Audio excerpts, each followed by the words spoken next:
fraternity of alumni that is supporting the school, an alumni that has supported the study of the children that are currently in the school, that has supported infrastructure, it has supported the building of the water pump. They are currently working on the gate.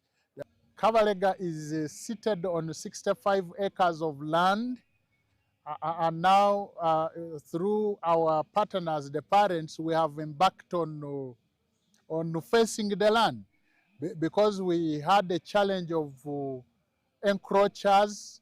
That's why we are putting that boundary there.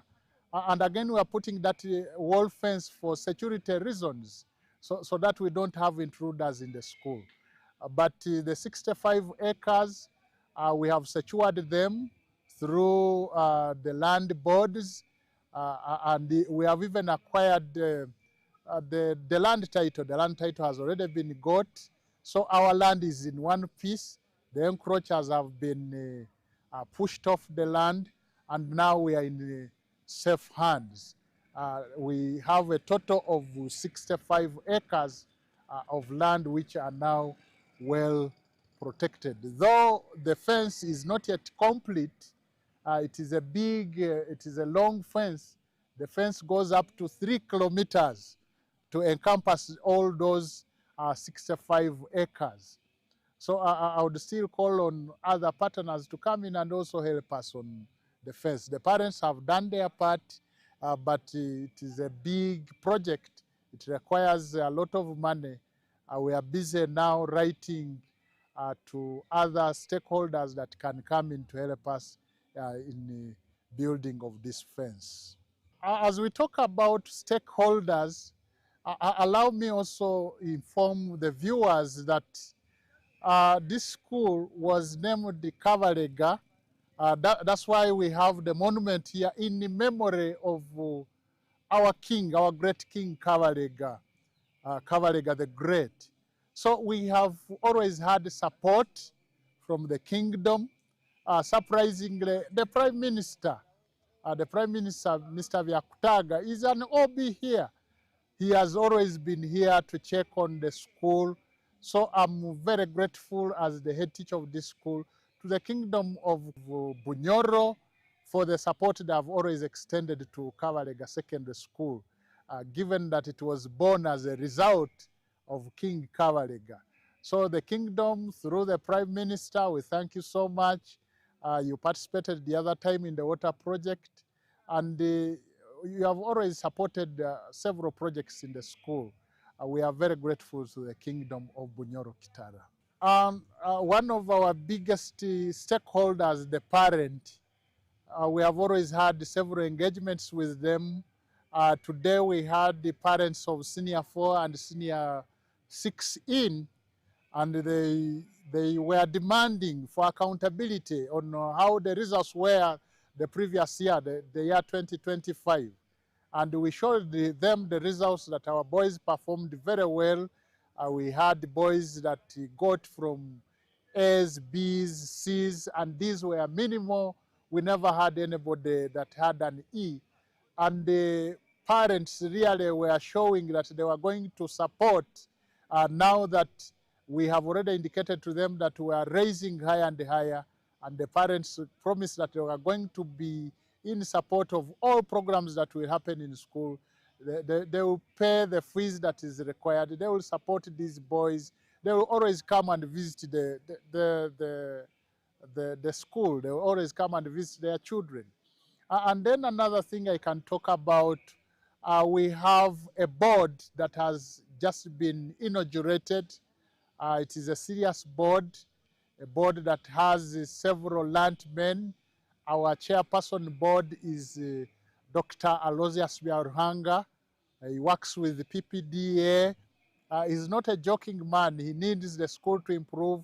He needs the school to be in higher heights. And I would now pledge and say this school will never be the same again. This year, yes, we have passed, but the following year, we are going to produce better results. In 5 years, I predict the school will be at its highest, will be one of the top, the top performers in the country. That is my prediction in the next 5 years. As I already indicated, that this school started way back in the 50s. Yeah, the infrastructure is still strong, but needs a new touch. Our dormitories need to be improved so that they are conducive for our learners to reside in. One of the dormitories actually was blown off by the wind. It needs a retouch. It needs rebuilding. Our dining hall that I'm boasting of, that our public benefits from, needs a new touch. Actually, all the infrastructure here needs a retouch to revamp it so that it looks better, so that it shines. That's why I called on other stakeholders to come and give a hand. Yes, government is coming in under the ULearn project. The ULearn project has already contacted us to show readiness whether we are ready to work with government to rehabilitate the school. Yes, we have already written these documents. ULearn is promising that it is going to come and help us rehabilitate this infrastructure. But we request that the process is quickened so that we have a new touch, so that we have a new Kabalega.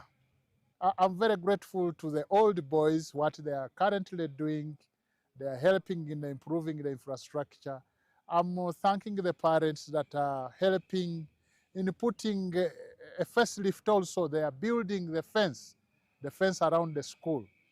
This is a huge school. It sits on 65 acres of land.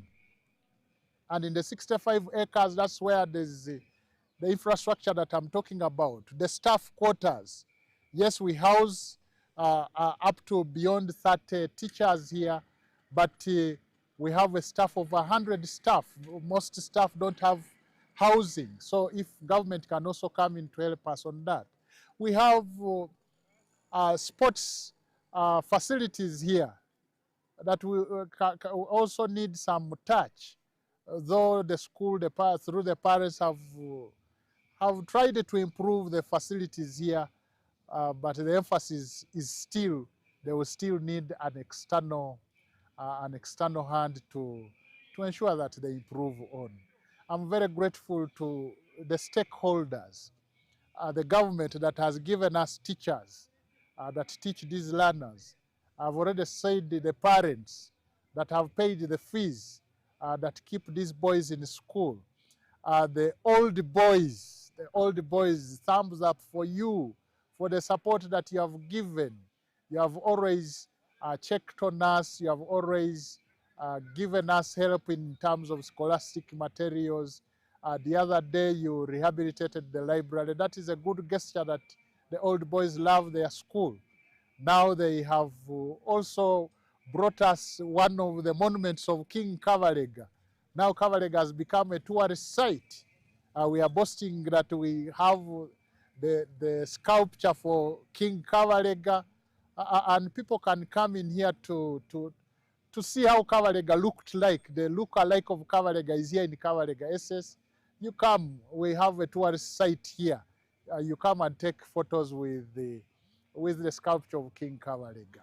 Yeah, on the co-curricular side, we boast of participating in the debates. We have been in national debates. We have engaged ourselves in several sporting activities. We have participated in athletics. We participate in basketball. We are among the best. The previous year we took the 10th position in football, USSA. So the major sporting activities here nationally, we participate in football, and then we participate in basketball. Currently, we are busy preparing for the next meet. We are starting by the end of this month. We shall have participated in the district tournaments. I guess we are going to be the best there. And then later on next month, we shall join the national tournaments. We have always been among the best. And this one does not uh, come come by surprise. The old boys have strongly supported the sporting activities in the school. They have always helped us and actually sponsored these tournaments. Talk of the jerseys, they are always bought by the old boys. Talk of the balls, they are bought by these old boys. Wherever our team goes, the old boys are there. Even if you went to Arua, you'll find the old boy there to cheer up our team. So it is not by surprise that we are always among the best, but I hope we shall improve and even at one time take on the first spot in terms of sports activities here in Kabalega SS. Given the position of Kabalega Secondary School, we have had even the public benefiting. Uh, we have a beautiful compound, so we have the public always comes and make their weddings here. We have a big hall, so we have sometimes had conferences here in the school, so the public benefits from the facilities in the school. Over the holidays, we have parents from other schools that have always brought their children here to benefit from our magnificent ICT laboratory, our library. Our library is open to the public. They normally come here over the holidays. We have transport means here. We have the school bus. You must have seen it written on big is big. This bus is beneficial to the public. What the public does, you come and pay for the fuel, and then you go wherever you want to go. If you're going for a tour, the bus can be hired for that. The bus can be hired for that. So those who didn't know, this bus is there for the public. You come and put in fuel, and you'll be ready to go. You'll be ready to use our transport means as Kabalega Secondary School. I thank UBC for this engagement, for this time in collaboration with the old boys, and I'm calling upon the public to give us their children so that we educate them, so that we make them great, because once you have gone through Kabalega Secondary School, you'll be a different person in the public. So the public should entrust us. We used to have children as far as Teso. These days we have children as far as Arua, as far as Fort Potro, as far as Kabalega. Please give us your children. The old boys, thank you very much for always engaging us, for always showing us in the public. You are great people. Thank you so much. Otherwise, I thank you viewers for seeing this. We hope for the better. We hope for all stakeholders to strongly come in, since we have always yearned to achieve better, and we can achieve better if we improved on the learning environment at Kabalega Secondary School. As I wind up, our motto is, I learn to serve for God and my country. You are watching the Lens program. Stay tuned.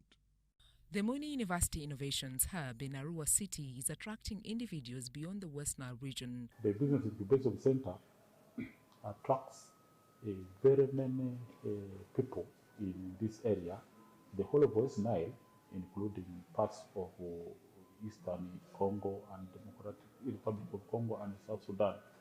The refugees and host communities all have gone through this Business Incubation Center.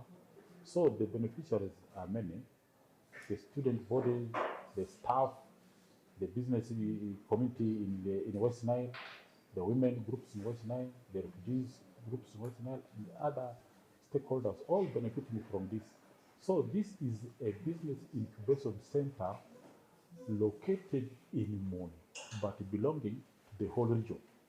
We have skilling programs that are aimed at supporting all the innovators, even people with special needs, to understand how to use IT and digitization. My name is Opifeni Emmanuel Ferua, and I'm a student at Uganda Institute of Information and Communications Technology in Akawa. I'm an internee at the Business Incubation Center, Muni, and the trainings we have had at the Business Incubation Center are going to be revolutionary.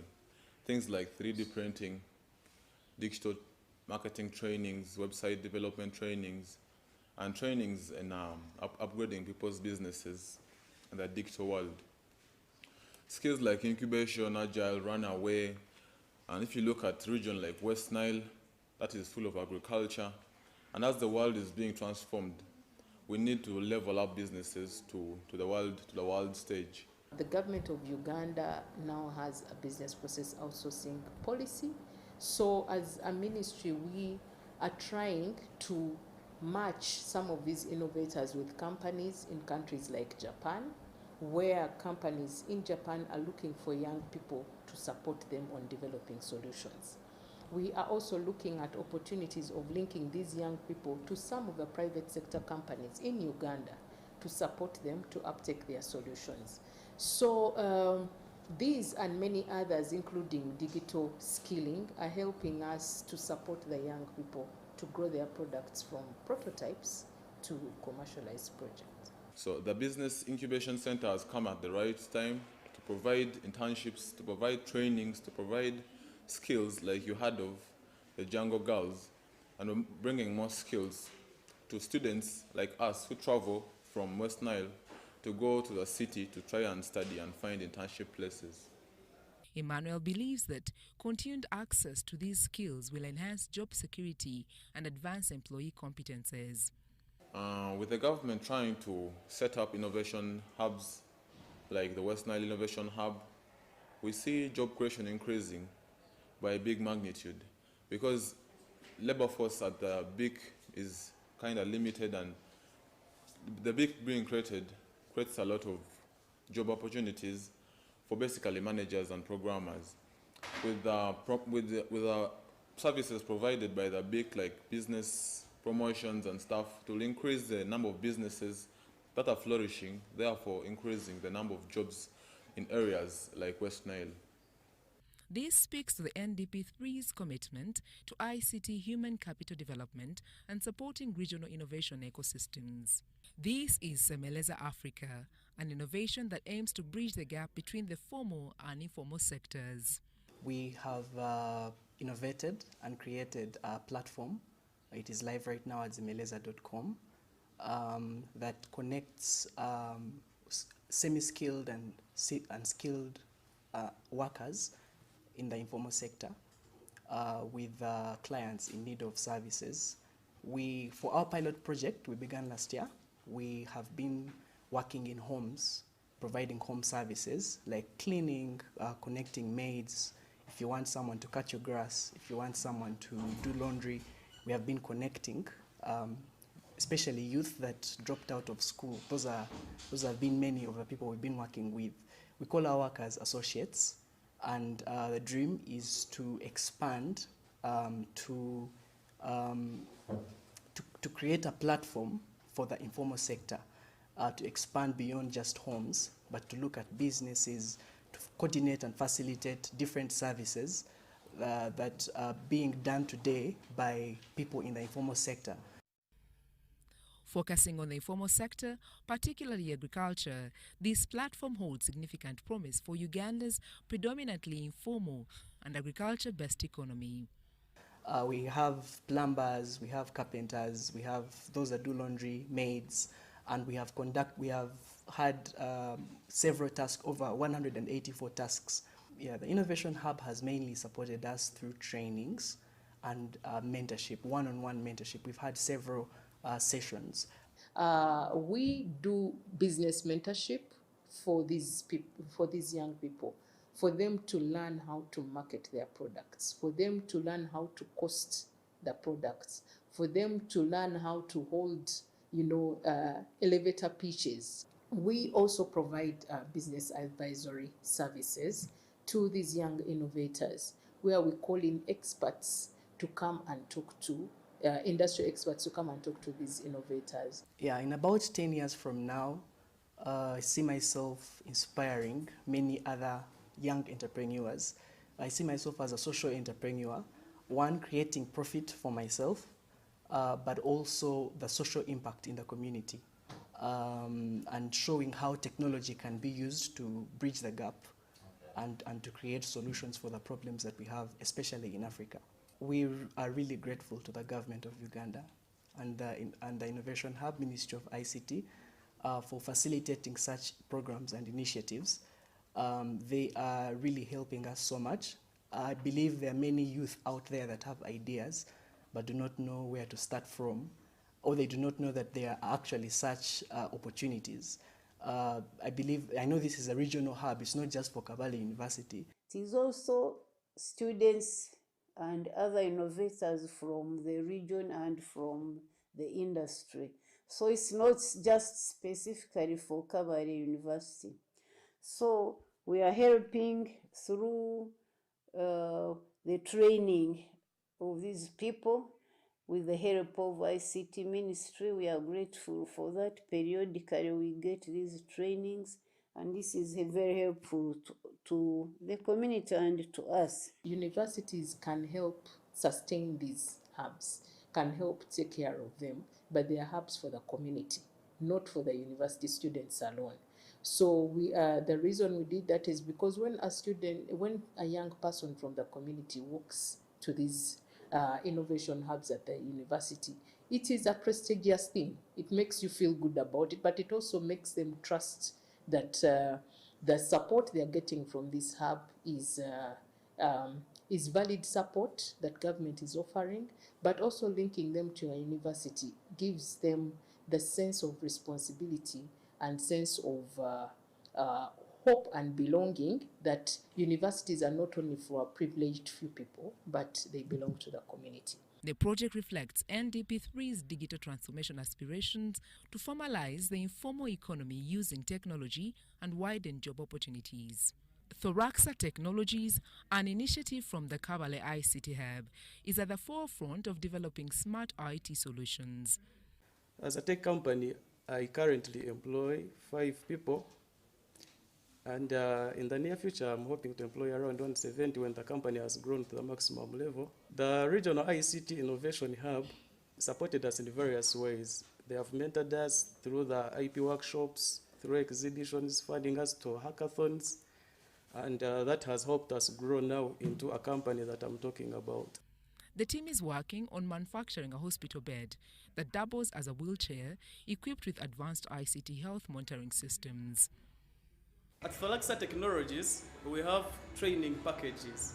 And basically, we have computer training sessions for the community where we are giving free training for some of the community members who are interested in computer training.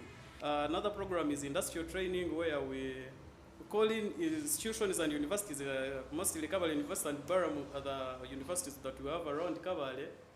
We call students, they do internship programs in coding and programming, then networking and hardware repair and maintenance.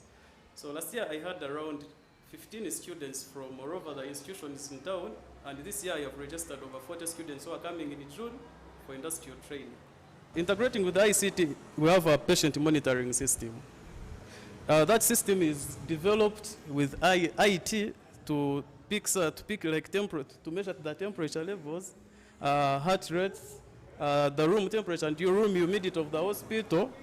One unit is at 1 m compared to the other units which are sold at around 4 m. Putting up this prototype, we are estimating to use around 650K. It aligns with the NRM government's objective under NDP3 to support digital health innovations and local manufacturing for healthcare technology.